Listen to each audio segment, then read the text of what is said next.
আপনিও হয়তো ভেবেছেন বা হাতি মানুষেরা অনেক বুদ্ধিমান হয়, কারণ আইনস্টাইন, নিকোলা টেসলা এরা সবাই বা হাতি ছিল।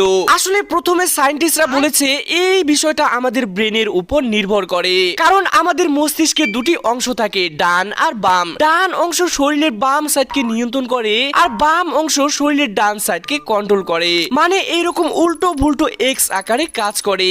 এর ফলে যার বাম হাত বেশি কাজের হয় তার ক্ষেত্রে ধরে নেওয়া হয়েছিল যে তার মস্তিষ্কের ডান অংশ বেশি শক্তিশালী, তাই সে লেফট হ্যান্ডেড। কিন্তু পরে এই বিষয়টি নিয়ে আরো গবেষণা করে বুঝতে পারে যে বেশিরভাগ বা হাতি মানুষের ব্রেন ডান হাতি মানুষের মস্তিষ্কের মতোই কাজ করে, মানে বা হাতি মানুষের বেশি বুদ্ধি হয়, এটা একটা ভুল ধারণা। তাছাড়াও আইনস্টাইন, নিকোলা টেসলা এরাও ডান হাতি ছিল। আর আপনি জানলে অবাক হবেন, আল্লাহ তাআলা নিজ ইচ্ছায় আমাদেরকে সুন্দর করে বানিয়েছেন। তাই রাসূল সাল্লাল্লাহু আলাইহি সাল্লাম বলেছেন, আল্লাহ তোমাদের চেহারা বা সম্পদকে দেখেন না, বরং তিনি আমাদের আমল ও অন্তরকে দেখেন।